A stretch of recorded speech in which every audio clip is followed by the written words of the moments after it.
बिस्मिल्लाहिर्रहमानिर्रहीम।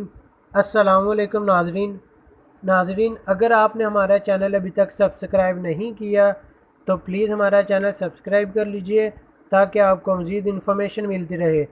नाजरीन, बाज़ औक़ात कुछ लोग ऐसे होते हैं कि जो वहम का शिकार हुए होते हैं, उनको कोई चीज़ ना भी होनी हो लेकिन उनके जहन में यही होता है कि ये चीज़ हो जाएगी। और बाज़ लोग कुछ ऐसे होते हैं जो जुनून का शिकार होते हैं, यानी कि पागलपन का शिकार होते हैं और तरह तरह की उल्टी हरकतें करने से बाज नहीं आते। तो नाजरीन, आज हम आपको इस वीडियो में बताएंगे कि वहम और जुनून का इलाज कैसे किया जाए।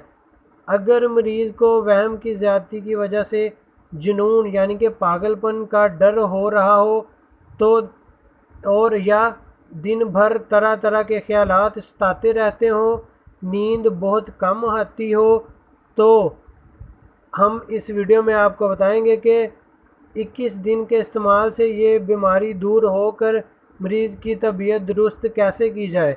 नाज़रीन, इसके लिए आपको तरबूज के गूदे के निचोड़ कर निकाला हुआ पानी 1 पाव ज़रूरत पड़ेगी। गाय का दूध 1 पाव, मिश्री 2.5 तोला एक सफ़ेद बोतल में डालकर रात को चांद की रोशनी में किसी खूंटी या किसी भी चीज़ पर लटका दें और सुबह नहार मुंह ही मरीज़ को पिला दें। इस तरह 21 दिन तक पिलाते रहें। दिन बदन वहम मिटता जाएगा और उस वहम और जुनून का इलाज बहुत ही जल्द आप खुद देखेंगे कि मुमकिन हो जाएगा। नाजरीन, अगर आपको हमारी ये वीडियो पसंद आए तो इसे लाइक, शेयर और कमेंट ज़रूर कीजिएगा। इसके अलावा हमारा चैनल सब्सक्राइब करना मत भूलिएगा। Thanks for watching. अल्लाह हाफिज़।